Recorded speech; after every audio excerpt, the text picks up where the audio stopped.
Bonjour à toutes et bonjour à tous. Bienvenue dans ce café débat qui est proposé par FH, consacré à la méthode d'évaluation Outcome Harvesting. Donc, cette approche d'évaluation, comme on l'a mis en ligne sur le nouveau site, permet d'identifier, de vérifier, d'analyser et ensuite d'interpréter les résultats des projets dans des contextes où les relations de cause à effet sont difficiles à établir en fait et pas évidentes. Donc, avec cette méthode, on récolte des preuves de ce qui a changé et ça permet ensuite de savoir si et comment une intervention a contribué à ces changements.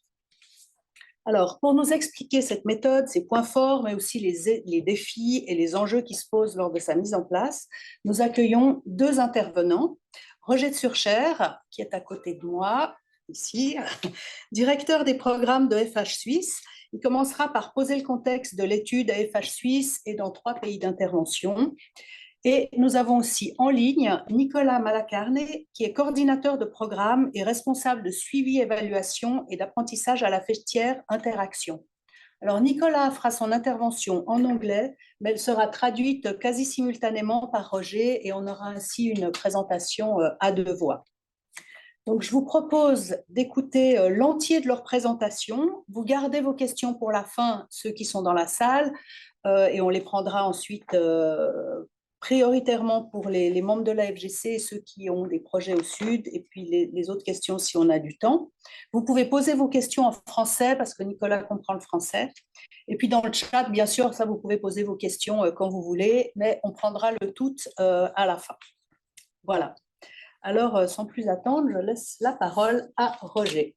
À mon tour de vous saluer. Bonjour tout le monde. Très heureux de pouvoir participer aussi à ce café débat autour de l'évaluation. Alors finalement, on a ce café débat en relation avec un exercice pratique qu'on est en train de mener. En fait, on est en train de démarrer une étude Outcome Harvesting, donc une évaluation dans 2 pays, finalement pas 3. Au début, on pensait 3, mais c'est finalement 2. Donc, c'est 2 pays dans lesquels nous soutenons des projets. FH Suisse, Food for the Hungry, on est actif dans 4 pays d'Afrique des Grands Lacs, donc le Rwanda, le Burundi, le Congo et l'Ouganda. Et c'est dans ces 2 derniers pays qu'on va faire cet exercice. Alors, quand on a fixé la date de ce café débat ici, donc en septembre, c'était il y a plusieurs mois, et on pensait qu'on aurait peut-être déjà certains premiers résultats. Donc, ce n'est pas encore le cas parce qu'on est au début du processus. Mais ça ne fait rien, on peut quand même vous expliquer la méthode. Il y aura peut-être d'autres occasions pour revenir ensuite plus tard, peut-être dans 1 an ou comme ça, sur les résultats de l'étude en elle-même. Là, on est plutôt dans l'explication du processus. Donc, pour le contexte, on a ces 2 pays qui ont des contextes pédoclimatiques, disons, au niveau de l'agriculture, puisque c'est de ça qu'on s'occupe à Food for the Hungry. On a principalement des projets dans le domaine agricole. Donc, le contexte du point de vue de l'agriculture est assez semblable, même si sur d'autres aspects politico-social, etc., c'est complètement différent. Au niveau des cultures, c'est à peu près les mêmes des 2 côtés de la frontière, puisqu'on travaille à l'extrême est du Congo, et donc ça touche aussi c'est à la frontière du Rwanda. Et ensuite, par contre, pour les autres pays dans lesquels on travaille, au niveau de l'Ouganda, le contexte est un peu différent. Donc pour le Congo, région très montagneuse, comme je le disais, donc caractérisée par des terrains extrêmement petits, parfois de moins d'1 hectare. Hein. Vous avez en Suisse peut-être les relations en tête. Hein. Nous avons environ 30 hectares de moyenne pour une ferme en Suisse. Donc là, on est à moins de 1 hectare, c'est presque plutôt un jardin, on pourrait dire. Hein. Mais c'est sur ces surfaces-là que les gens vivent. Donc densité de population extrêmement forte, parmi les plus fortes d'Afrique. Et puis, donc, caractérisée aussi par une situation d'insécurité, parfois latente, parfois vraiment qui empêche d'aller au champ parce que les gens se passent les informations et on dit qu'il y a tel mouvement armé qui est en train de se déplacer à tel endroit, donc on ne peut pas aller au champ. Donc c'est une situation quand même assez particulière où parfois on ne peut pas suivre les cultures comme on voudrait, ce qui donne, malgré les conditions de pluviométrie très bonnes, des rendements parfois assez bas. Donc, au niveau du maïs, je vous donne une indication ici, 2 tonnes par hectare. En Suisse, donc, on a le maïs grain proche de 10 tonnes. Et le manioc, on a 7 tonnes par hectare et il y a un potentiel pour cette culture. C'est comme la pomme de terre, on peut aller à 40 tonnes. Donc, vous voyez, il y a encore de la marge. En Ouganda, le contexte est un peu différent. C'est une zone qui est aussi proche d'une frontière, à la frontière du Kenya. De l'autre côté du Kenya, on a les fameux Maasai, qu'on connaît peut-être parce qu'il y a beaucoup de tourisme là-bas. Donc, des gens qui vivent surtout de l'élevage et qui étaient anciennement nomades. Donc, c'est exactement la même situation de l'autre côté de la frontière, côté ougandais. C'est une région qui a aussi, comme au Kivu, donc au Congo, assez de pluie, mais avec une situation particulière où les sols sont très imperméables. Donc, riches en argile, ce qui peut être positif pour l'agriculture, mais là, ce n'est pas valorisé. Les sols ne sont pas amendés, n'ont pas d'humus, si on veut. Et donc, ça forme une croûte et l'eau ne s'infiltre pas. Donc, même qu'il y a beaucoup d'eau, en fait, c'est un paysage assez désertique, assez sec. Et là aussi, les rendements, vous voyez, sont assez faibles. Le maïs est aussi une culture très répandue et on a aussi à peu près le même ordre de grandeur de 2 tonnes à l'hectare. Donc, juste encore une slide ici, toujours dans le contexte, avant de passer la parole à Nicolas. Ici, juste pour vous dire que les évaluations qu'on a faites précédemment, puisqu'on travaille avec le soutien de la FGC depuis 2007 dans ces différents pays que j'ai mentionnés. Donc, j'ai pris comme exemple les dernières évaluations qu'on avait établies, donc une en 2019 au Congo, une en 2021 en Ouganda. Alors, ce n'était pas des évaluations typiques avec un évaluateur externe recruté sur base de dossiers, etc. C'était plus une auto-évaluation assistée, c'est-à-dire que nous faisons partie d'un réseau international et nous avons aussi des bureaux régionaux au Kenya, par exemple, pour l'Afrique. Et on a des spécialistes suivi et évaluation qui gèrent des projets pour un portfolio parfois de plusieurs centaines de millions de dollars. Et donc, c'est des spécialistes qui ont l'habitude de gérer des grands projets et on fait appel à eux, mais c'est interne, pour examiner certains de nos projets. Et on a fait ce genre d'évaluation pour le Congo. Mais effectivement, ce n'est pas de l'outcome harvesting, puisque c'est plutôt, on reste, si on veut, en lien avec les critères de l'OCDE, que je ne sais jamais par cœur, mais ce sont les 5 critères: pertinence, efficience, efficacité, impact et visibilité. Et puis, on travaille surtout en fait sur l'efficacité, c'est-à-dire est-ce qu'on a atteint les objectifs du projet. Et puis après, vous voyez que j'ai donné des exemples de recommandations ici. C'est très technique, c'est très précis, et c'est pas très axé sur le contexte général. C'est quand même un peu axé sur le fait que les objectifs, disons, les résultats sont parfois un peu en deçà des objectifs, etc. Il faut faire des petites corrections. Et ce genre d'évaluation, c'est quand même ce qu'on a le plus souvent, en tout cas à notre niveau. Je ne sais pas comment c'est dans vos ONG. Donc, c'est pour ça que ça me permet de faire l'introduction pour aller vers cet autre type d'évaluation qu'on vous propose, qui est un peu moins centré sur l'atteinte des résultats par rapport aux objectifs, mais sur une autre méthodologie. Et c'est maintenant donc Nicolas va vous la présenter. Thanks a lot, Roger. It's a pleasure to be here. It's really great to have this space to exchange and share our approach. So thanks a lot for inviting us, Food for the Hungry and FGC. So that's I think a great occasion to exchange on evaluation approaches. Merci, c'est un grand plaisir d'avoir été invité, de pouvoir partager ici à la FGC en tant qu'interaction et Food for the Hungry au sujet de cette méthode d'évaluation. So to start off, I would like to ask you all a question. Who has ever heard of this methodology, outcome harvesting? Maybe the people in the virtual room can give me a thumbs up or write in the chat if they have heard of it, and the people in the physical room can raise their hands just to know a bit who has heard of it. Donc, une première question, dans la salle, vous pouvez lever la main et puis peut-être en ligne, vous mettez un pouce. Est-ce que vous avez déjà entendu parler de cette méthode, Outcome Harvesting? Qui en a entendu parler? Alors, dans la salle, nous avons 2 sur 8 au point. Et en ligne, c'est Florian qui voit les chiffres. Il y en a 3 ou 4. 3 ou 4 sur 10, peut-être 30%, je ne sais pas, à peu près. Okay, yeah, that's really, really good. So we have around 30-40% of people that have already heard of it. I hope that all the Yeah. others will learn something, and the ones that have heard of it, maybe also they will benefit of this presentation. Des phrases un petit peu, maybe a sentence a little bit shorter, Nicolas. Ça représente à peu près 30% les participants qui ont entendu de la méthode, donc c'est déjà pas mal. Et puis, on espère que ça va aider tout le monde, y compris ceux qui n'avaient pas encore entendu parler de la méthode. So why did we choose outcome harvesting? Donc, pourquoi est-ce qu'on a choisi Outcome Harvesting?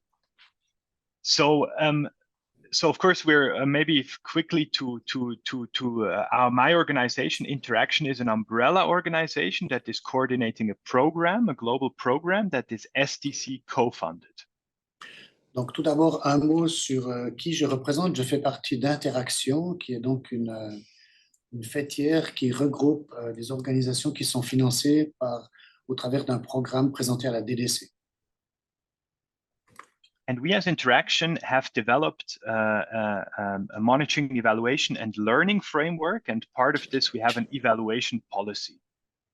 Et donc nous avons développé un système d'évaluation, de planification et d'apprentissage, et donc en particulier un système d'évaluation duquel va faire partie cette méthode.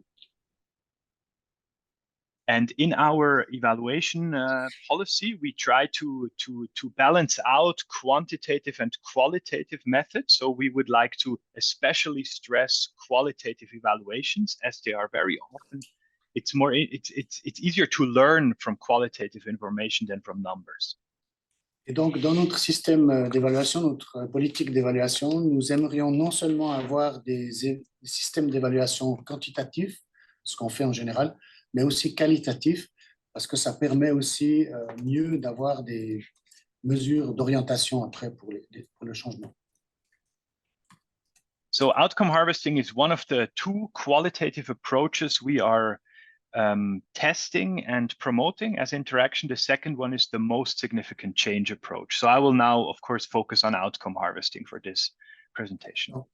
Nous avons deux méthodes que nous sommes en train d'appliquer, d'utiliser aussi dans le système d'apprentissage, donc Outcome Harvesting et Most Significant Change. Vous connaissez peut-être aussi le MSC, mais donc aujourd'hui, c'est la première méthode qu'on va définir, étudier. So maybe you can go one slide back because I actually didn't finish all the points. Thanks a lot. So outcome harvesting has a very strong user focus. So it focuses on evaluation users. Donc l'accent de cette méthode est beaucoup axé sur l'utilisateur. And it focuses less on having an external view on all the DAC criteria, but it rather focuses on one or two DAC criteria, and especially on the project team that implements the project, the stakeholders in the project context, but also the back donors like FGC and Interaction. Donc c'est une méthode qui se focalise principalement sur l'impact, un des 5 critères de l'OCDE que j'ai mentionné tout à l'heure, et un peu moins sur les autres, et très axé aussi sur la vision interne de tous les parties prenantes qui gèrent le programme ou le projet évalué, mais aussi avec l'avis des personnes externes. So on the slide, you can see the bullet points. I won't go through them. I won't go through every point, but we have two issues I would specifically like to mention. One is that FH in the 4 countries has a strong quantitative monitoring system. So we track, for example, food insecurity measures. We do an annual household survey in the 4 countries. Donc, vous voyez ici le plan de mon intervention. Je ne vais pas entrer dans tous les détails, mais je signale d'abord un point essentiel, c'est que FH a un système de récolte d'indicateurs, donc de mesures d'indicateurs quantitatifs assez important. Par exemple, on fait une mesure d'un indicateur d'insécurité alimentaire avec une méthode de la FAO qui est assez évoluée. Donc, au niveau quantitatif, c'est en place. we would like to strengthen with this outcome harvesting the qualitative monitoring, and also we would like to be able to measure unintended effects, because with the regular monitoring, we mainly measure intended, what we plan, right? So what we maybe did not plan, we can also measure with outcome harvesting. Et donc, c'est ces deux points qui sont importants avec cette méthode, des choses que nous ne faisons pas actuellement, c'est-à-dire mesurer un peu plus les côtés qualitatifs et aussi mesurer les effets inattendus des projets. Parce que si on se concentre sur l'atteinte des résultats fixés dans le cadre logique, on peut être aveugle à certains effets inattendus qui, ici, peuvent devenir visibles avec cette méthode. Okay, next slide, please. So on this slide, you can see a conventional monitoring and evaluation approach that designs a project, then implements activities, and then monitors and evaluates how effective these activities were at achieving expected changes or expected effects. Donc ici, vous avez le processus classique de l'évaluation, depuis la planification, l'exécution, et puis l'évaluation, et ensuite, justement, d'identifier si il y a eu des changements et est-ce que ces changements sont pertinents par rapport aux bénéficiaires visés. So as mentioned before, this system is in place, but we would like to complement this system by working backwards. Et donc, le système est en place de l'évaluation classique, et ici, on voudrait faire un complément qui va dans l'autre sens. So we identify changes with outcome harvesting, the outcomes, right, in the lives of actors and people, and then we check why did these changes happen and how did the FH interventions contribute to those changes. So it's the complete opposite logic to a conventional M&E approach. Et donc ici, la logique est complètement inversée, c'est-à-dire on observe d'abord les changements parmi la population visée, ensuite on réfléchit en quoi ces changements ont un lien avec le projet et comment le projet a contribué à ces changements. Next slide, please. So outcome harvesting is, as mentioned before, it's a utilization-focused methodology. So it really focuses on the evaluation users. It's very participatory. So it's not like we hire an external evaluator that collect some data, but it's a lot about workshops together with project stakeholders. These can be from FH, but these can also be from local cooperatives, farmers, local government. So it's very participatory, collecting things in workshop settings. C'est un processus plus participatif que l'évaluation externe classique où on recrute un expert qui lui aussi fait des interviews, mais finalement, c'est lui qui se fait une idée et qui écrit un rapport, tandis qu'ici, il y a plus de travaux de groupe, plus de réception, si on veut, de la pensée des participants. Donc, c'est encore plus participatif. So in outcome harvesting, you try to, in different settings, workshops, these can also be key informant interviews, focus group discussions, you collect outcomes. Outcome statements, right? And outcomes are changes in the behavior of different actors. They can be individual, group actors, organizations, or even institutions. Donc, au début, la méthode, c'est une méthode classique, donc interview, groupe de discussion ciblé, etc. On utilise des méthodes habituelles pour récolter des informations, mais on se base vraiment sur les changements et on cherche à savoir les acteurs impliqués dans ce changement. So on the top right, on the bottom right, you can see a graph. I feel this is a very, very important graph for monitoring and evaluation, because we can see on this graph that at the outcome level, a project never has full control. So the outcome level is usually something we can influence as a project, but there are always external factors that also influence those outcomes. We can think of food insecurity, right?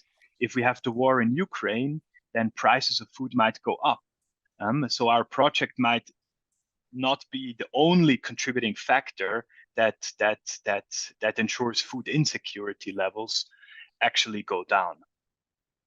Donc, ici, c'est un schéma qui est utile pour tous les types d'évaluation, mais je le rappelle parce qu'il est fondamental au niveau des sphères de contrôle, c'est-à-dire là où vous avez, en tant qu'exécutant de votre projet, une influence. Et effectivement, dans le cadre logique, vous avez votre outcome qui est défini, mais il faut toujours se souvenir que vous n'avez pas le contrôle total sur cet outcome. Je prends l'exemple d'une situation de guerre comme en Ukraine, vous avez des prix élevés partout et puis ça influence grandement votre projet, mais vous n'avez aucune influence sur cet aspect-là. Donc, au niveau de l'outcome, toujours se souvenir qu'il y a des impacts externes qui influencent l'atteinte de ce résultat ou non. And with outcome harvesting, you fully take that into account, that there may be external factors, and you try to find out what is the contribution of the project to the outcomes you find. So that's kind of the working backwards part again. Et donc, au niveau de l'outcome harvesting, on va directement au bout du processus et on regarde les changements qui ont eu lieu dans la population et on tient compte de ces effets. C'est seulement ensuite qu'on essaie de voir si ces changements qu'on observe sont dus au projet ou non. Next slide, please. So what is it exactly? So outcome harvesting is an evaluation approach. It could also be used for regular monitoring. So you could do this basically every year, and then it would become more of a regular monitoring approach. But we are using this now as a kind of as a one-off evaluation in the context of Food for the Hungry programming. Donc, on peut utiliser la méthode régulièrement et faire des exercices comme ça chaque année. Ici, c'est plutôt après plusieurs années en tant qu'un exercice vraiment qui vise à récolter des effets qui ont eu lieu sur le long terme, sur plusieurs années. So what we will do together with the evaluators is the first step is we will create a database of different outcome statements. So that's kind of one of the key deliverables of outcome harvesting is you have an Excel table. And in this Excel table, you list down all the different outcomes the project generates. And they should go well beyond the log frame, knowing that there is a very specific definition of an outcome for an outcome harvesting approach that I have shown before. Donc, au début, c'est quelque chose de très simple, hein, une fiche Excel où vous avez simplement la liste de tous les changements dont les participants parlent, qui sont observés. Et justement, ce n'est pas les changements uniquement issus de votre activité, de l'activité du projet, mais n'importe quel changement dont parlent les gens. And then you try to find out with additional data collection why these changes happened. What contribution? Oh, sorry. Yeah. Ensuite, vous essayez de récolter d'autres données en complément des changements observés qui vous permettent de comprendre pourquoi ce changement s'est produit. You try to find out the contribution that a project had towards those outcomes that you list in the database. Une fois que vous avez établi ces liens pour savoir qu'est-ce qui a amené le changement, vous essayez de voir si dans ce processus, le projet a eu une contribution. Quelle est la contribution du projet à ce processus qui a abouti au changement? And thirdly, you try to jot down in the database the level of their significance. How important are these outcomes? You might have certain outcomes that are less important and certain that are more important. And there again, this is participatory. It's not the evaluator deciding what is important, but it is more of a discussion with the project team mainly, and partially, of course, also with the project participants or beneficiaries. Et ici, de nouveau, en troisième étape, on a une approche globale et ce sont les participants eux-mêmes qui hiérarchisent ensuite les changements qui ont été opérés et qui les trouvent importants ou pas et qui disent eux-mêmes sur lesquels il faut mettre l'accent. So this is what the approach does, right? It's this database. Then you try to find out why did these outcomes happen that you have in the database? What was the contribution of the project and why are they important? Donc, vous avez cette banque de données avec ces trois éléments qu'on a vus.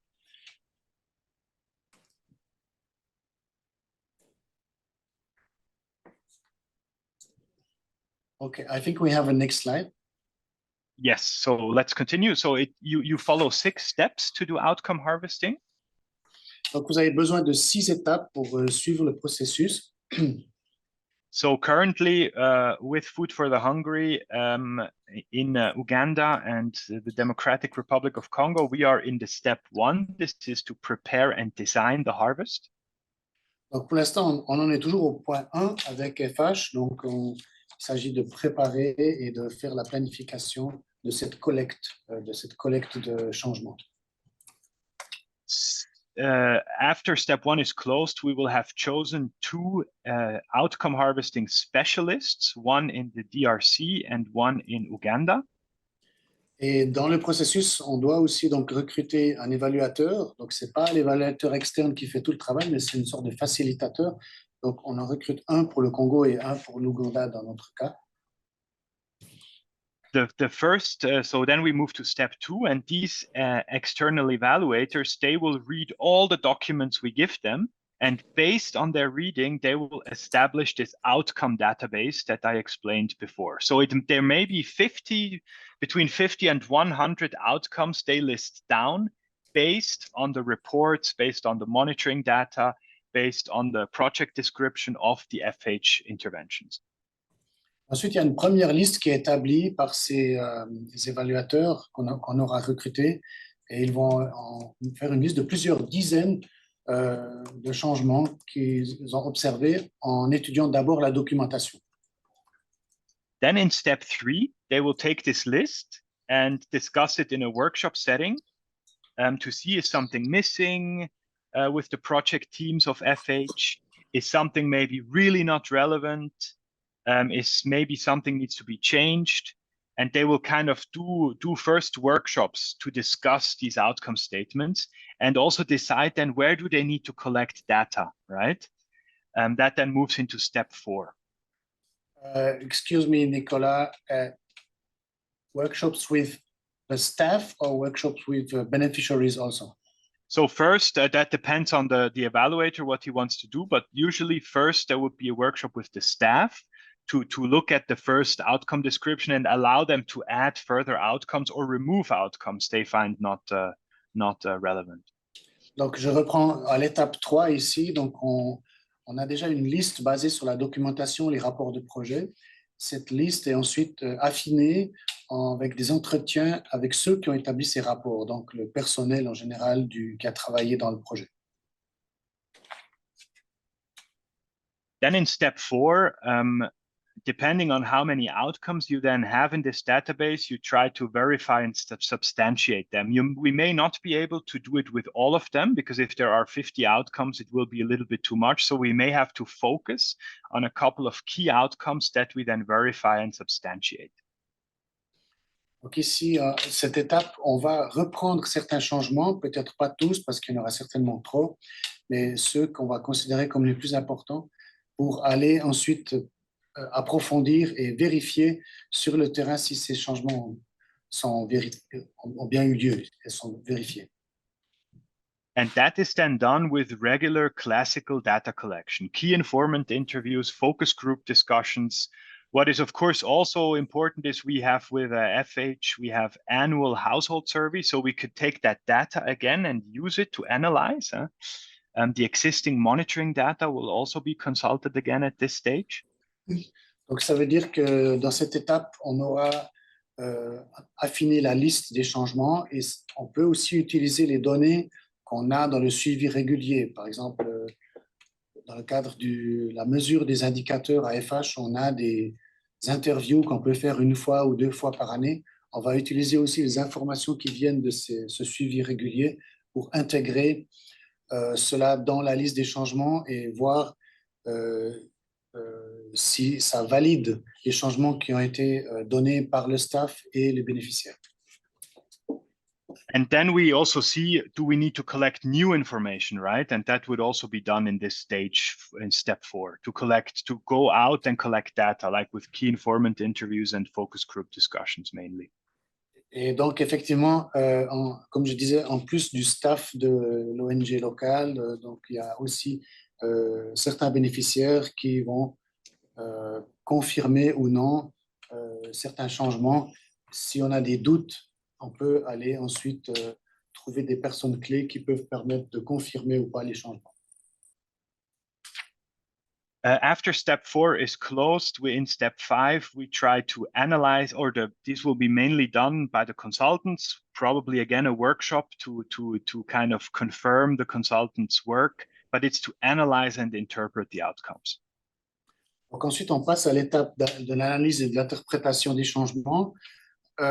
Donc ça veut dire que jusqu'à l'étape 4, c'était toujours la collecte et puis avoir ensuite des données de qualité. Une fois qu'on a ces données de qualité, on peut passer à l'étape de l'analyse.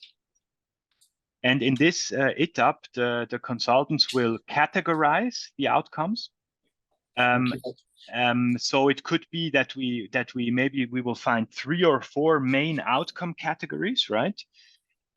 We can order them. We can also prioritize them, how important they are. So it's like a little bit of looking at all these outcome statements and trying to make sense out of all of them. Donc là, de nouveau, puisqu'on aura quand même, il va rester une assez grande liste de changements, il s'agira de les structurer, donc de les classer par groupe.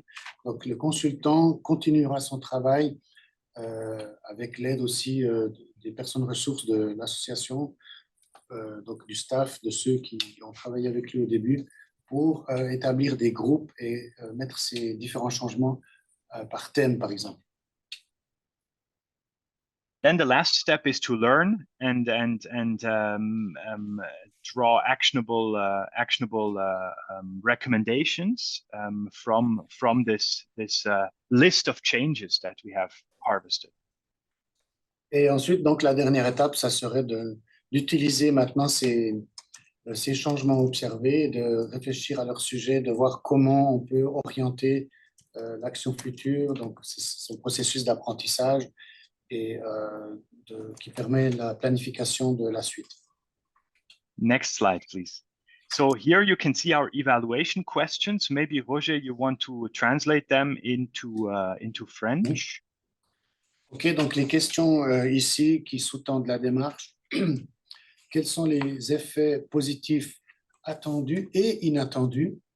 Et donc, effets aussi positifs ou négatifs, hein, donc ça fait 4 éléments qui se sont produits dans la période qu'on observe. Hein. Qu'est-ce qui a changé? Quand et qui a permis à ce changement de se produire? Ça, c'est vraiment les questions de base. Ensuite, point 2,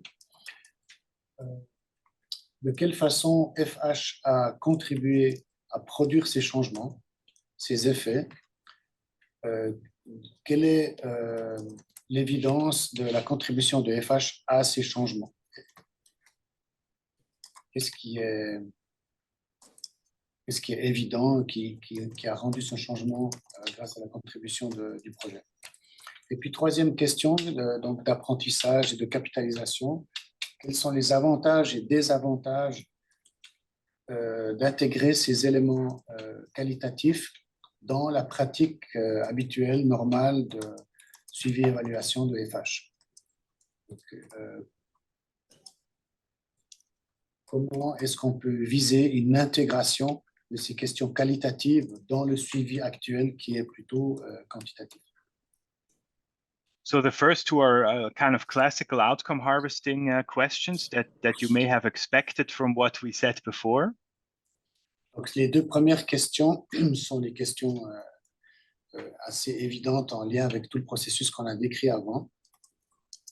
The third question, on the other hand, is a little bit special. It tries to understand if it makes sense and how a structured qualitative monitoring could be integrated into FH's M&E system.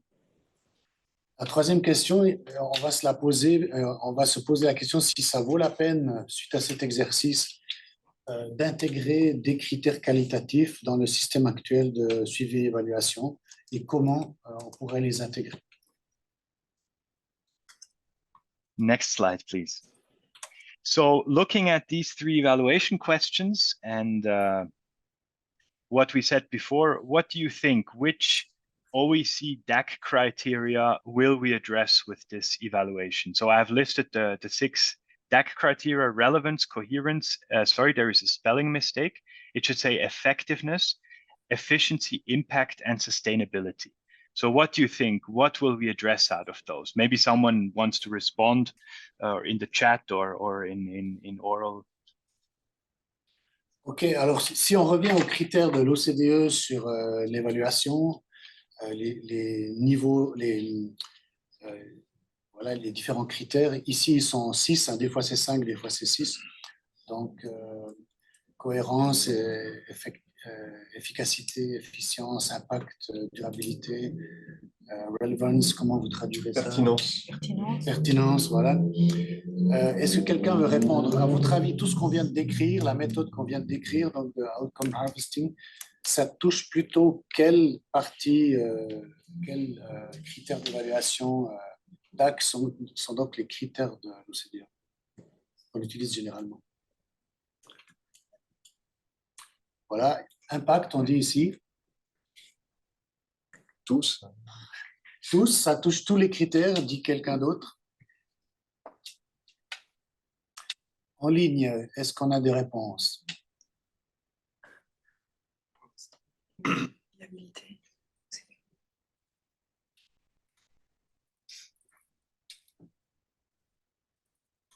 So yes, so it has a very core, so this outcome harvesting approach, the way it is designed, it has a key effectiveness focus. So that's the main focus of the evaluation will be on program effectiveness. How effective is the program of FH? L'effectiveness, on traduirait ça comment?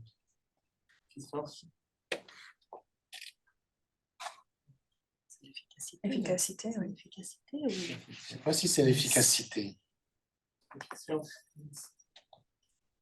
OK, donc c'est surtout sur cette partie-là que la méthode va avoir un effet. Mais j'ai une question pour toi, Nicolas. A question for you, Nicolas. Don't you think it's also about impact, as you explained in the beginning?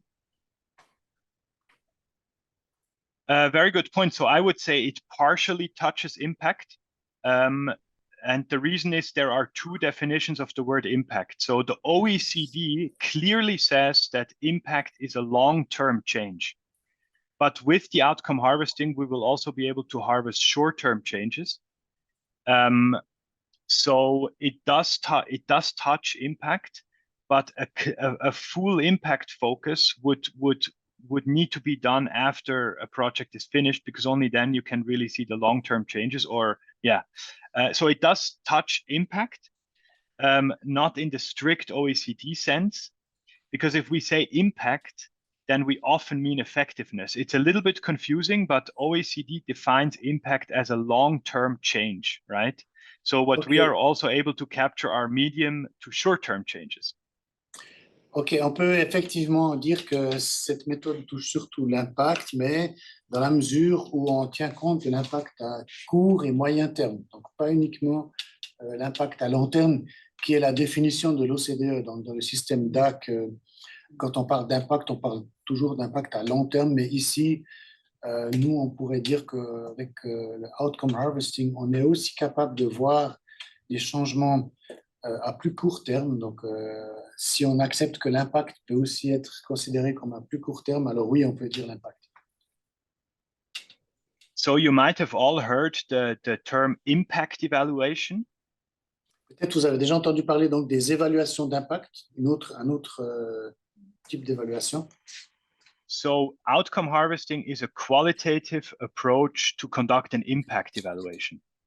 Donc, effectivement, le outcome harvesting est une méthode qualitative d'évaluation d'impact. But the confusing thing is, in the term impact evaluation, the definition of impact is not in line with OECD. So usually an impact evaluation has mainly an effectiveness focus. That's a little bit, it's very confusing, I know, but that's how it is. Donc souvent, quand on parle d'évaluation d'impact, on n'utilise pas le mot impact selon la définition de l'OCDE qui considère uniquement le long terme. Et c'est pour ça qu'en anglais, on utilise plutôt le mot effectiveness qui pourrait être considéré comme une sorte d'impact moyen ou même court terme, qu'on pourrait parfois en français appeler efficacité, mais voilà. Je ne sais pas si les termes sont vraiment équivalents. On pourrait dire réalisme, mais c'est pas dans votre vocabulaire. OK, merci Nicolas. Next slide. So we started with this step 1, right? We are a little bit towards the end of step 1 now that we have explained before, and we already observe a few challenges. This is normal, to have challenges when you work with new approaches. Donc, nous sommes déjà dans la partie où il y a les défis. On en a déjà mentionné certains pendant la présentation de la méthode, donc on y vient maintenant. Outcome harvesting is a new approach for all the involved actors. It's new for myself. It's new for Roger. It's new for the Food for the Hungry team. It's as it's something new, it takes a bit more time. And we started with a very simple training, right? That was our first thing. 3 months ago, we did a simple training on outcome harvesting with an external resource person. Donc ici, on continue l'étude de cas avec notre cas ici de Food for the Hungry. Donc, ça ne concerne pas forcément n'importe quel outcome harvesting, mais dans notre cas, donc, il a fallu commencer un petit peu à la base parce que nous n'étions pas formés à ce sujet. Et donc, on a commencé avec une formation au Sud et en Suisse.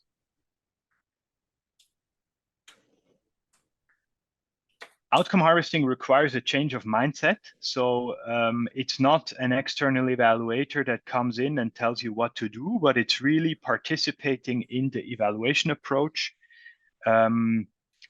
at working together with this external person and not seeing him as the person who knows everything, but seeing him more of as a facilitator that supports us.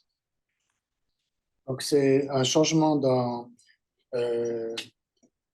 la mentalité liée aux évaluations externes où on voit un petit peu l'évaluateur externe comme celui qui va tout expliquer, tout nous montrer. Ici, donc, il est plutôt vu comme un facilitateur. On recrute effectivement un consultant, mais la personne ne va pas va être surtout une facilitatrice. It's a rare skill. So there are not so many evaluators that have experience on outcome harvesting. This makes it maybe more expensive. Of course, it's also time-consuming, right? That's also why it might be more costly. Donc effectivement, puisqu'on demande l'avis des gens, on doit recueillir l'avis de beaucoup de personnes, alors ça peut coûter plus cher parce qu'il faut passer plus de temps. Il n'y a pas une seule personne qui réfléchit et qui écrit. Et puis, c'est un peu rare pour le moment de trouver ces personnes selon les pays dans lesquels on travaille. Donc, on a eu effectivement, on est en train de passer pas mal de temps pour recruter ces personnes pour le Congo et l'Ouganda. Mais voilà, ça fait partie de la méthode. So exactly. So we received offers between 20 and 40,000, and we are currently, we have per country two offers that are in the final selection process from external consultants. So as the financial scope will be a little bit extended, we decided to reduce to DRC and Uganda because it's also more relevant in these countries to do an outcome harvesting right now. And also because of the cost, of course, that I mentioned before. Voilà, donc on a établi un budget qui est plus élevé qu'une évaluation classique, mais malgré tout, on a quand même dû réduire. On a passé à 2 pays au lieu de 3 parce que, disons, les montants étaient insuffisants pour le faire sur 3 pays.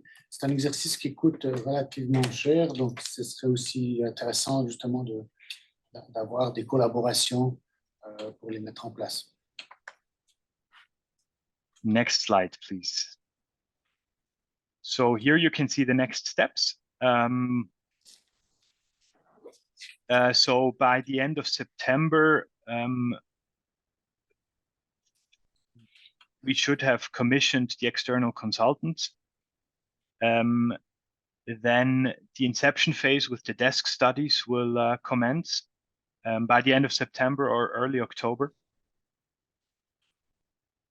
Donc, on aura terminé de choisir les consultants et de leur donner le mandat d'ici la fin du mois. Mais vous voyez qu'on avait commencé, si vous regardez en haut, en avril. Hein, donc, ça fait déjà quelques mois. Et puis, donc, les consultants vont se mettre à travailler sur la documentation et faire la première étape d'ici la fin de septembre ou octobre. Yes, so you can see that so then the data collection until 8th of October, then the substantiation step until 15th of October, and hopefully by the end of October, we have the data analysis and the first draft of the final report.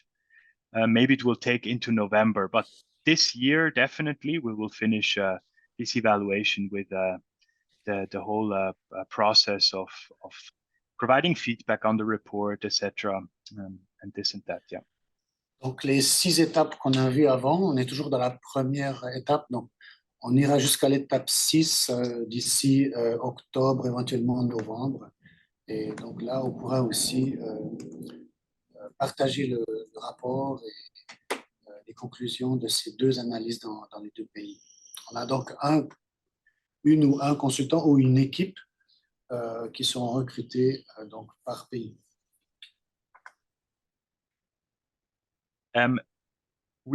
So we will have for 2 countries 2 final reports, right? And I will try to synthesize the 2 reports. So we have one global evaluation report for the outcome harvesting that will be a bit summarized, of course, not go into too much detail, but that's a little bit the goal, to have 2 country reports and 1 global report. Voilà, donc on terminera avec 3 rapports, hein, un par pays et puis un rapport global.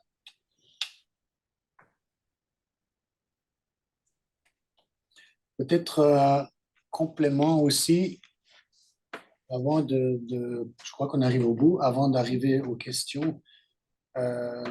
Merci beaucoup Nicolas. Comme vous l'avez vu, pour moi-même, ce n'est pas toujours encore très clair, les différentes notions. Et c'est un processus d'apprentissage pour nous, pour nos collègues des 2 pays aussi. Et c'est très précieux justement de ne pas faire ça tout seul.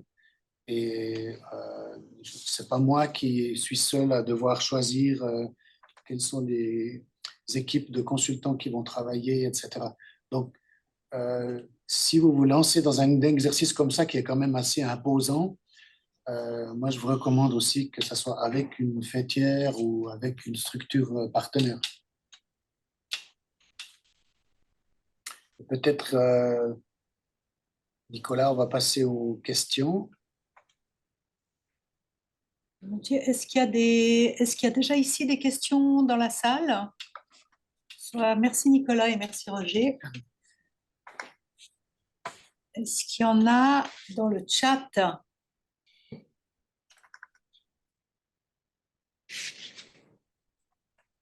Il y a Isabelle. Isabelle, à toi. Merci. Thanks a lot. It's a very, very fascinating presentation. I have 2 questions. One, which is, have you already led this exercise and taken it to the end of the process? That is, do you have deliverables? Do you have reports? Do you have examples of this methodology where, as you were saying at the end, you have been able to use the results for a reorientation, for instance, of the project? Donc là, je traduis la première question, hein, s'il te plaît. D'accord, pardon. Pour les participants francophones, donc question pour Nicolas, est-ce que vous avez déjà mené l'exercice à son terme et est-ce que vous avez obtenu des résultats qui ont permis la réorientation de projet? Est-ce que vous avez déjà de l'expérience d'avoir fait cet exercice entièrement, quoi, jusqu'au bout? Voilà. Et est-ce que vous avez des livrables aussi? Ça, c'est un point important pour moi. Je pense qu'on dit livrable en anglais. Publication. Deliverable. Deliverables, yes. Okay, so maybe the first question, Nicolas. Yes. So personally, I have not done such an approach before. We have a coach that trained us on all. I mentioned the training before. So there is a colleague called Catherine from Intrac from the UK. Intrac is a big network of M&E experts, and they are supporting us. They are backstopping the design phase of the outcome harvest. And they gave this training, right? So it's just a few days they are supporting us. I think we have a contract with them over 4 days. And then they are kind of supporting a little bit the design and the kickoff of this process. Voilà, donc Nicolas n'a pas fait le processus lui-même jusqu'au bout, mais on est accompagné. Donc on a effectivement cherché des personnes qui, eux, l'ont fait. Il y a une base de données qui existe au niveau international de consultants qui ont effectué ces évaluations. Et puis, on est accompagné par Intrac. J'ai mis le nom dans le chat. Donc, vous pouvez regarder sur Internet. C'est une agence basée en Royaume-Uni, je crois, et qui sont spécialistes. Une certaine Catherine, vous trouverez son nom dans la liste des consultants à Intrac. Deuxième question. Merci beaucoup. Ma deuxième question est beaucoup plus simple. Et donc, comme vous devez traduire, de toute façon, je vais parler en français. Ma question est beaucoup plus simple. Est-ce que, mais assez théorique, est-ce qu'on pourrait rapprocher cette méthode de la méthode de la capitalisation? Well, okay, so the question is the relation, is it close to capitalization, this method of outcome harvesting, or what is the link between outcome harvesting and capitalization? I think in English it's also capitalization, knowledge management, learning, okay. Yeah, so I actually didn't really answer the first question fully. So there are, of course, many reports out there, Isabel, that explain the outcome harvesting approach, how it has been done in practice, how it has been used for learning. So I can maybe put some links in the chat of a list of different outcome harvesting reports, so you have some tangible examples of how this has been done by other organizations, just to finish the first question. Donc, juste pour terminer la première question, il y a effectivement des rapports. Donc, certains seront sélectionnés par Nicolas, il peut les mettre dans le chat. Et si peut-être peut vous être partagé après encore, si jamais certains n'ont pas accès au chat parmi nous qui sommes ici dans la salle. Donc, Nicolas va sélectionner certains rapports que vous pouvez lire comme exemple. Okay. So the second question, thanks a lot for that, Isabel.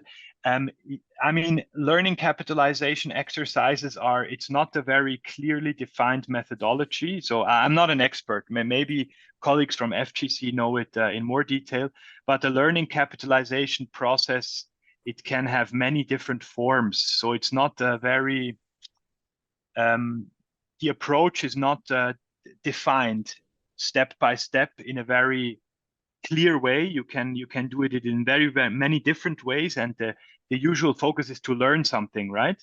So you do something and then you want to learn from it. Maybe you've done 6 evaluations and you want to learn from those 6 evaluations. So then you might do a learning capitalization based on these 6 evaluations. Outcome harvesting is really an evaluation approach where you say, hey, what was the effectiveness of my project? And then you harvest the outcomes. You work backwards to see, what was the contribution of my project to those outcomes? And then you know how effective your project was, because you know what the project created, what change it generated. So it's kind of an evaluation approach, very clearly defined, on how you can check the effectiveness of your project, right? Whereas learning capitalization is for me more of an open kind of a way to say, hey, we have done this, let's learn from it and ask some learning questions, do some workshops, do brainstorming, etc., and then consolidate the learnings as we go forward. Thank you. Pour moi, le processus de capitalisation est moins bien défini que Outcome Harvesting, qui est une méthode avec les 6 étapes assez clairement définies. Donc, c'est un peu difficile de répondre dans la mesure où on peut considérer plusieurs choses dans la capitalisation. Donc, c'est difficile de comparer les deux puisque la capitalisation n'est pas très clairement définie. C'est principalement, comme je le comprends, un processus d'apprentissage, mais on peut apprendre de toutes sortes de manières. Alors que cette méthode est une méthode très précise quand même pour arriver à observer des changements et réfléchir au sujet de ces changements. Alors, bien sûr que c'est aussi une façon d'apprendre quelque chose, mais là, c'est quand même un processus clairement défini.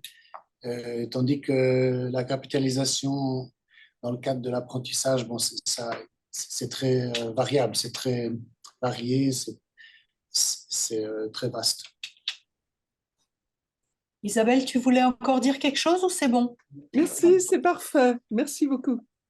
On va prendre une Voilà. question de Anne de la FEDEVACO qui nous dit, vous mentionnez la méthodologie assez proche du Most Significant Change que nous considérons servir à la capitalisation d'expérience plus qu'à l'évaluation. Quelles sont les différences notoires entre l'outcome harvesting et MSC?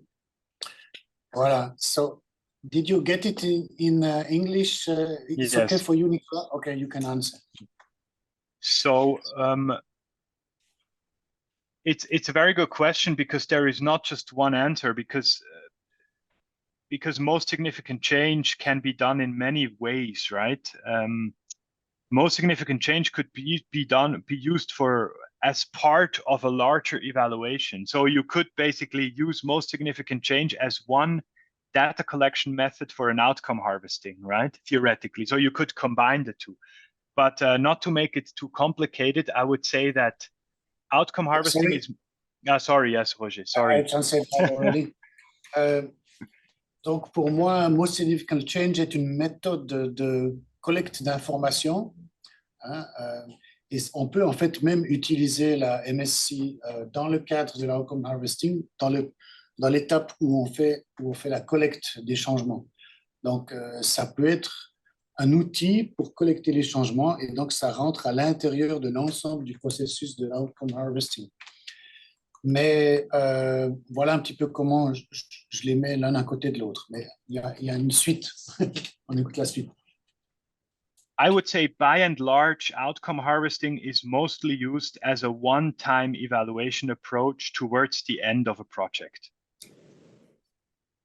Donc, principalement, l'outcome harvesting, c'est quelque chose qu'on fait à la fin d'un projet. C'est un peu une photographie à la fin d'un processus assez long. Voilà. Whereas most significant change is mostly, as mentioned, you can combine the two, but usually it's used as a monitoring methodology where you regularly collect change stories and you discuss these change stories within your organization. So it's a lot about collecting these change stories and then using them as a means to reflect on change within the organization. So it's very much linked to it's very much linked to the reporting system of an organization. It's more of a regular monitoring thing that you can do, this most significant change. Voilà, donc le MSC est plutôt une façon régulière de collecter des informations dans le système de suivi régulier, donc plusieurs fois par année, ou je ne sais pas, mais en tout cas plus souvent que le outcome harvesting. On a vu, c'est quand même un exercice assez imposant, tandis que le Most Significant Change, on peut le faire souvent, on peut recueillir souvent des histoires ou des données, et ça rentre dans le cadre du suivi régulier, et voilà, ça se fait plus souvent. So we as Interaction, we're currently developing our STC program 25 to 28. So we are, for example, planning to include most significant change as an annual monitoring exercise, whereas outcome harvesting will mainly remain an evaluation approach that we would use if there is a specific need and specific willingness by one of our members, such as FH has shown now. Then we will accompany them with outcome harvesting, but it won't be something that we do all the time, right? But MSC would be something that everyone does every year. Yes.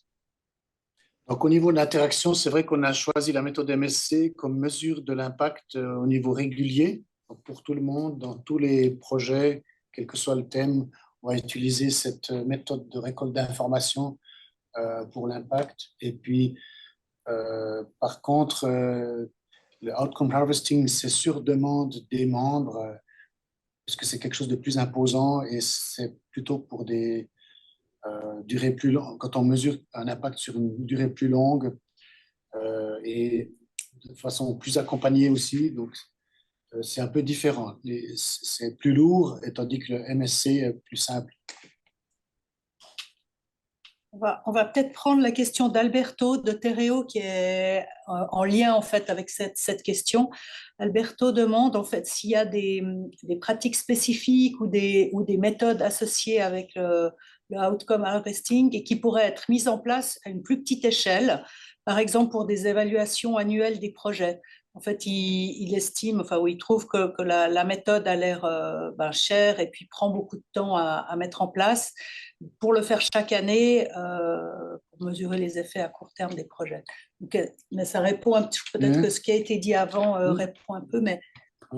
If you can answer that, Nicolas, about having a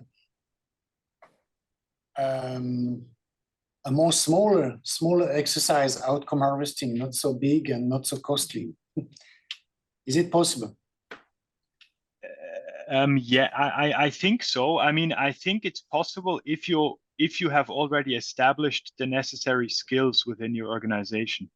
So if you, for example, have done an outcome harvest with an external consultant, then you will have learned a lot during that process. And that, I think, allows you then to do that internally, right? Because you have gone through the process and someone who knows the process has led you. So then you could start doing it internally on a smaller scale. But I think this is would be my main response. Yeah.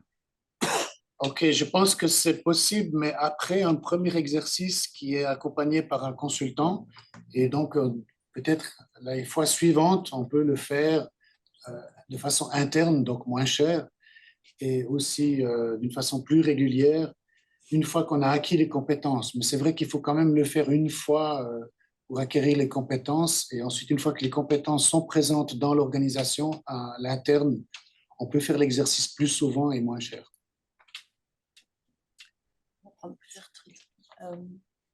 Merci. Merci beaucoup pour ces explications. Et moi, ma question porte sur la personne que vous recrutez au niveau local. Est-ce que cette personne est-elle recrutée pour reprendre les 6 étapes de cette méthode outcome harvesting, ou bien elle est là pour apporter d'autres éléments externes au projet, mais qui ont créé quand même un impact sur le projet. Quel est l'apport de cette personne que vous recrutez sur le plan local? Voilà. Well, okay, the question for you, Nicolas, is about the role of a consultant that is recruited to manage the OH. Is it really to follow the 6 steps, or it has also other inputs, external view on the project, or just to follow the steps that you described, or what is a little bit more the role of that consultant. Yes, thank you very much. So the consultant, he will facilitate those 6 steps. Of course, most of the work, I would say, would be done by the consultant, but he would always have specific planned workshops where he consults the project team, especially, and where he would also do data collection, right? So Let me yes. translate that. Donc, le consultant fait le boulot principal, mais c'est lui qui organise aussi les ateliers avec les personnes, les parties prenantes au niveau local pour recueillir les changements, faire la collection la collecte de ces changements. Donc, il a les 2 rôles, hein, de faire ressortir ce que les participants vont dire et en même temps d'organiser le processus. Oui. Okay.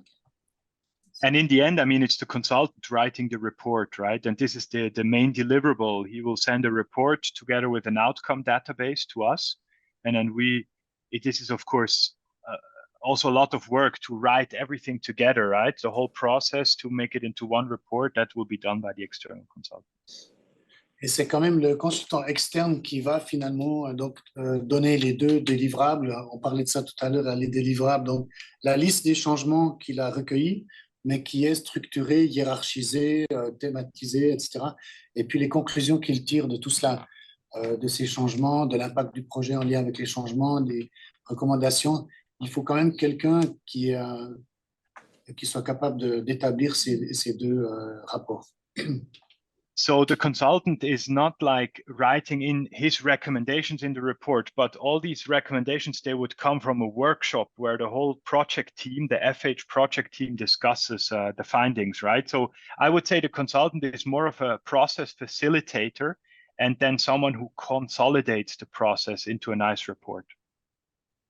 Donc, au niveau des recommandations, ce n'est pas lui qui fait ses propres recommandations, mais il doit simplement les recueillir et réussir à les synthétiser, à les écrire, mais elles viennent en fait de l'atelier qu'il a organisé dans lequel les changements qui ont été justement présélectionnés, hiérarchisés, organisés. Ensuite, c'est l'atelier qui va faire les propositions d'amélioration sur la base des changements observés et le consultant doit uniquement noter cela, mettre cela par écrit. Merci. David? Volontiers. C'est mieux en anglais ou en français? C'est pas le plus simple. En français, peut-être. D'accord. Donc, merci Nicolas. C'est super intéressant et bravo pour ce boulot incroyable que vous êtes en train de faire. Moi, je me réjouis d'entendre encore la suite. Moi, j'ai une question par rapport à la mise en pratique concrète de la méthodologie. Donc, que vous êtes en train de planifier maintenant. J'ai compris que vous êtes dans une étape et que vous n'avez pas encore mis en place. Mais je voulais te demander comment vous comptez introduire, c'est-à-dire présenter aux personnes externes qui vont participer à l'évaluation la méthodologie. Et je pense surtout là aux questions. Tu nous as présenté un peu les questions, les types de questions que vous allez utiliser. Et un petit peu dans quelle mesure tu penses cadrer un peu ça, c'est-à-dire un peu mettre un cadre dans lequel vous posez ces questions. Et en plus de ça, est-ce que comment vous envisagez de minimiser les biais qu'on peut rencontrer dans ce genre de questions ouvertes par rapport à des changements où des fois les personnes répondent en quelque sorte ce qu'on aimerait entendre? Did you get it? No, I think you have to translate, Roger. Sorry. Okay. Yeah. A little bit about the process of explaining the methodology to the people on the ground that are concerned by the project. And en fait, redis-le en anglais. I have many. Oh, sorry. It's like three elements. How do you plan to introduce the methodology to the external stakeholders? Are you going to frame it a lot in terms of before asking the questions? are you going to frame it? I mean, to say this is in the frame of this or in this project or blah, blah, blah. I don't know. How are you going to frame it? This is that second element. And the third one, it's, are you planning something to avoid to have bias in this process of collecting the answers from the different stakeholders and people involved in the evaluation process? Thanks a lot. So, yeah, these are good questions. So the first question, so how will we frame it? So of course, given that this, so I mentioned this is a utilization focused, very participatory method. So the main participation comes from the project team, the Food for the Hungry local project team. So they will be part of this process, and they will kind of always know, you know, which step the outcome harvesting is at, and how it will continue. Donc, en fait,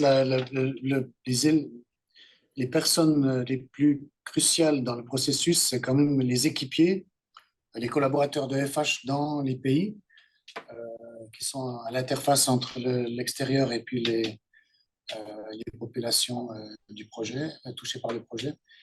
Et c'est eux qui sont au centre du processus. Et voilà, c'est ça pour le début.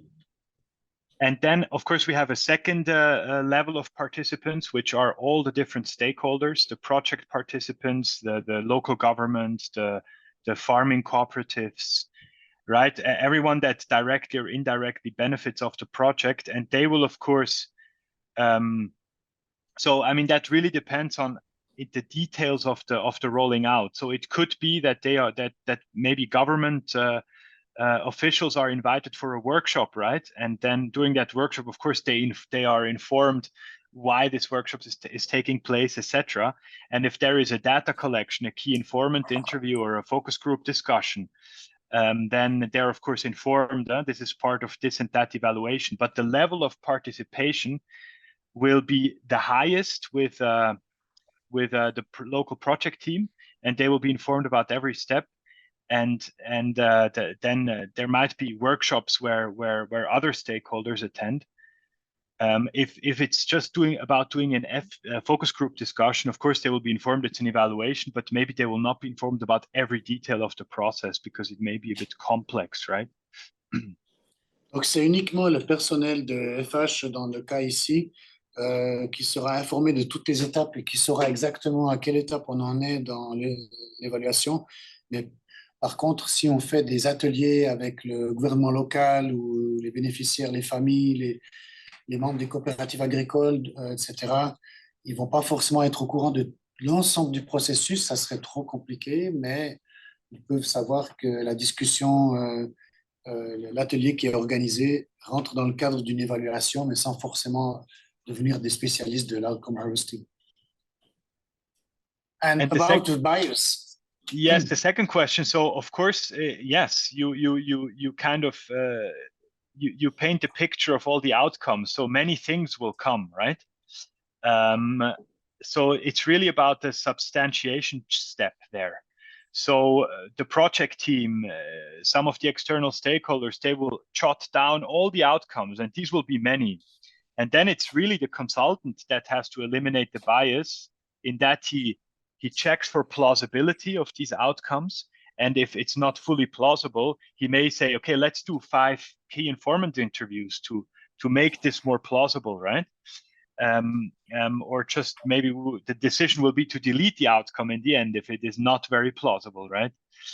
So that plausibility check would come in the substantiation step. That's step 4, I think.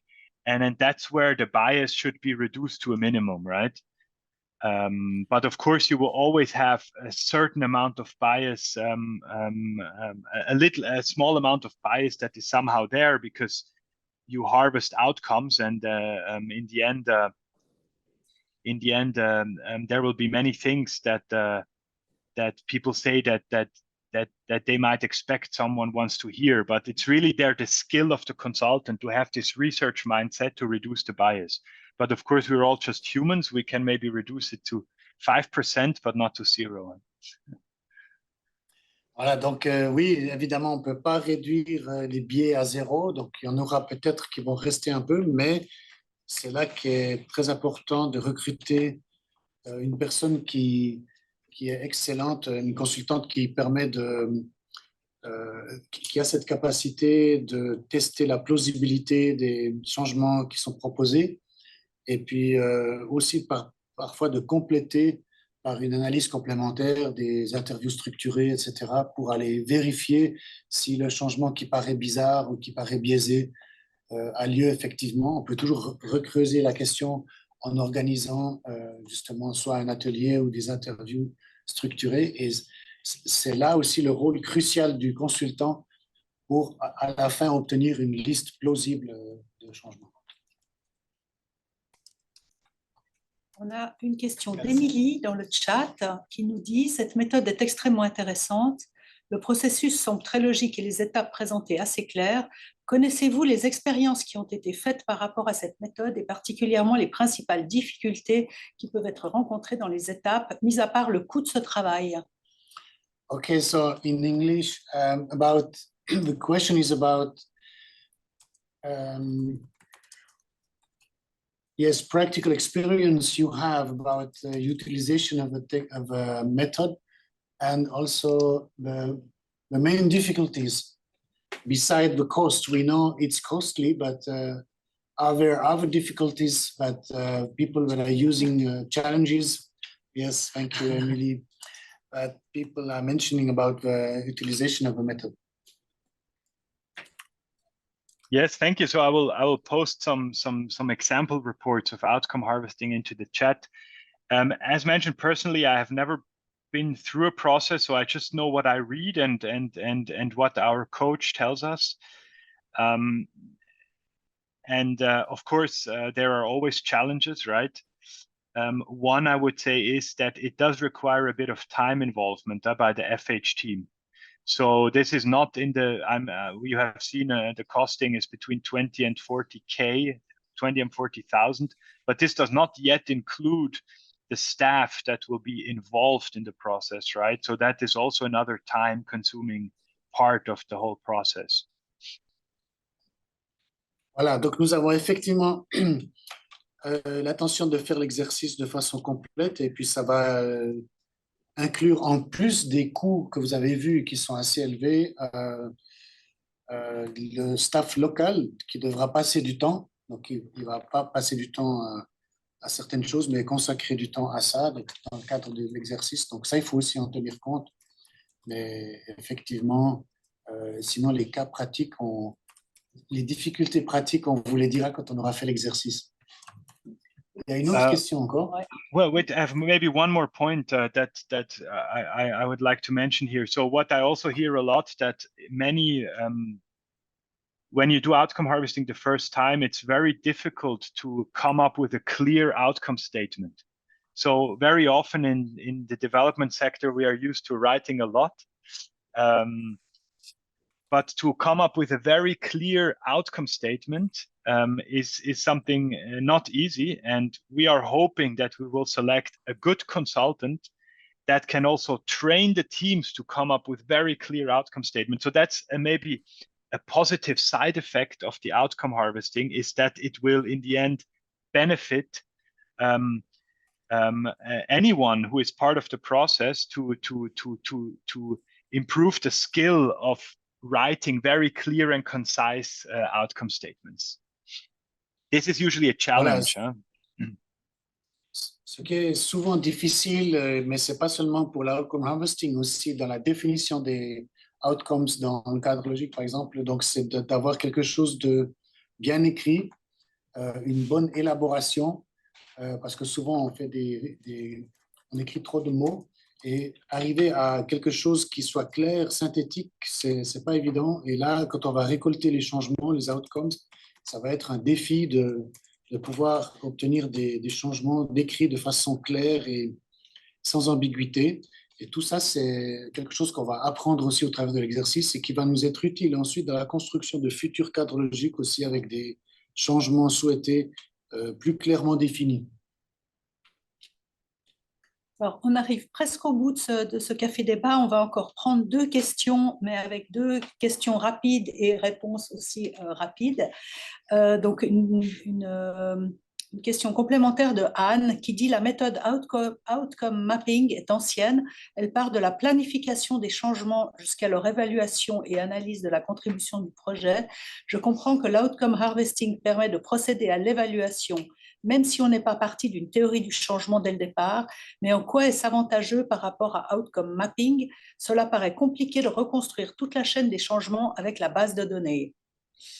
Wow, on va traduire ça. Okay. You need a translation, Nicolas? I think I understood the question. I'll just answer, and if something misses, then Anne can always re-ask. So outcome mapping, from my understanding, outcome mapping is, it dates back some decades, and outcome mapping is it's more of a holistic approach to design, monitor, evaluate, and report on a project. So it follows all the steps of the project cycle in complex settings. And outcome harvesting, it comes from outcome mapping. So it is based on outcome mapping. It's a bit younger, but still it's nothing new, outcome harvesting. It has been around since a while as well. But outcome harvesting is mainly an evaluation methodology where you say, now let's harvest all the outcomes and then see how that links to our theory of change. Yeah, so it's not as holistic as outcome mapping. But maybe I didn't understand the question fully, and then Anne, please let me know. I'm sorry then. Maybe the question was also asking if you have to recreate all the hierarchy of objectives from the outcome harvesting. You have to backwards create again the outcome mapping. Is that in the process? Is that included in the process or not? No, it's not included. So it's just to paint a picture of all the outcomes that have happened. And then it is up to the organization and the project to maybe for the next phase to take this into account and take it into account when they write the log frame. But it's not as holistic as outcome mapping that you would go back to the log frame, and kind of change that simultaneously. So it's more of a one-off thing, and then you wouldn't do that immediately. But for a next phase, of course, that's the idea, that an evaluation informs the planning of the next phase. Donc, it was very clear, thanks. Voilà, en français, en résumé, il y a un lien entre outcome harvesting et outcome mapping. Donc, outcome mapping, cartographie des changements. Donc, c'est plutôt un processus qui part de la planification pour arriver à l'évaluation, mais ça permet aussi effectivement d'évaluer finalement ce qu'on a planifié. Et c'est justement à partir de cette méthode de l'outcome mapping qu'on a développé l'autre, c'est-à-dire le outcome harvesting, qui va dans l'autre sens où on ne part pas de la planification, mais on part d'abord des effets, des changements observés, et on ne reconstruit pas tout l'arbre, tout le outcome mapping à partir de outcome harvesting. Donc, on ne refait pas tout le trajet dans l'autre sens. Donc, s'il n'existe pas, il peut exister ou ne pas exister. Ça ne change pas le fait qu'on peut faire de la récolte de changement, outcome harvesting. Par contre, le fait de faire le outcome harvesting peut donner des pistes et des pistes d'amélioration pour faire le prochain outcome mapping. Je ne sais pas si vous en sortez avec ces explications. Merci beaucoup. Alors, une dernière question très courte, s'il vous plaît. Oui, je ne sais pas si c'est une question. Je m'appelle Boris Engelson, je suis un journaliste accrédité au Palais et je suis venu parce que les questions d'évaluation sont cruciales. On en parle tout le temps et vous êtes relativement crédible à mes yeux, donc je me suis dit autant venir à cette salle extra. J'ai plutôt 2 réactions. L'une rejoint celle, je suis le seul qu'on ne connaisse pas par le prénom, celle de David. Oui, ce processus, cette procédure a l'air très bien intentionnée, très honnête, mais être jugé parti, c'est le péché capital de tout audit. Alors je conclus que l'évaluation, ce n'est pas un audit. Et je vais réfléchir beaucoup ces prochaines années pour savoir comment se positionne une évaluation par rapport à l'audit.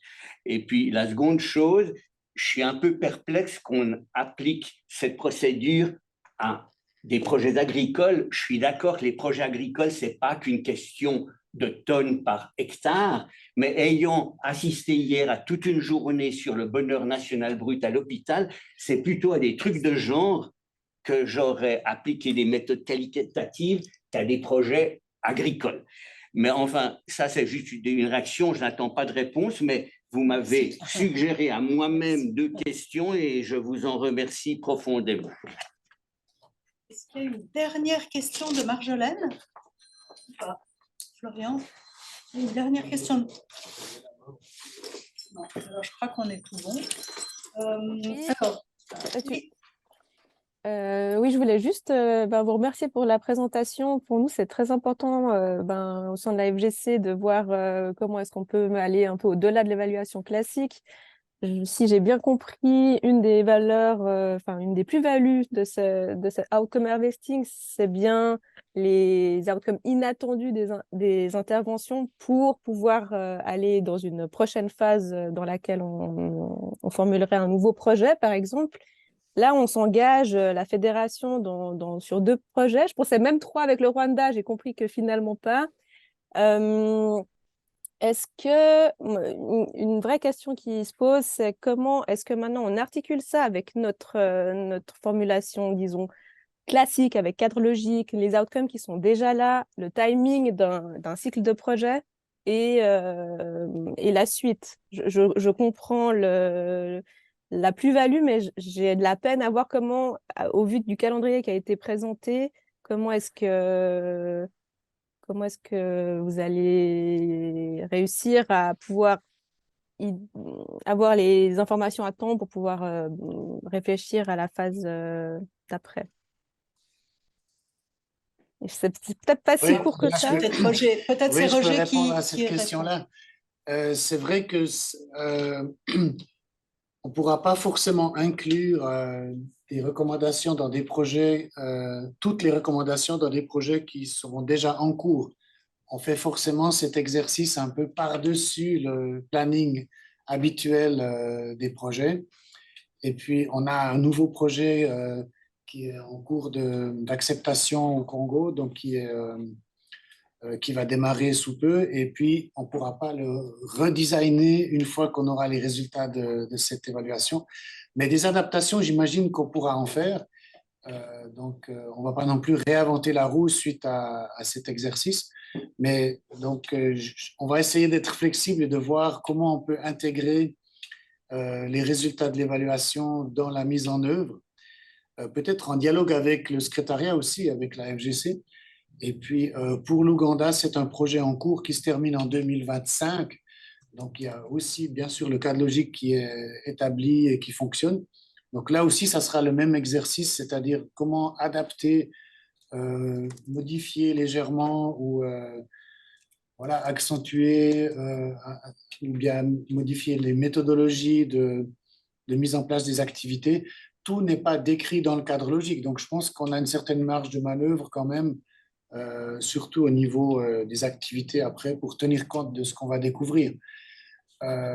Après, on pourra peut-être aussi être en dialogue avec la FGC pour voir s'il y a des changements plus importants à faire au niveau du cadre logique, si on peut les faire ou pas. Ça, peut-être qu'on pourra en reparler ensemble. Merci. Merci beaucoup. En tout cas, merci pour la présentation. C'était vraiment très intéressant. Et on en reparlera, effectivement. Me dit Émilie aussi. Mais on arrive à l'issue de ce café débat. Merci beaucoup Roger, merci beaucoup Nicolas pour la présentation et Roger pour la traduction et les éléments apportés. Merci à vous tous pour votre participation. Je précise que le PowerPoint sera envoyé aux personnes qui s'étaient inscrites, ainsi que les liens qui ont été ajoutés sur le chat, et peut-être que d'autres liens vont encore être mis par Nicolas. Et puis, on vous donne d'ores et déjà rendez-vous au prochain café débat qui n'aura pas lieu en octobre, mais en novembre, le 16 novembre, et qui sera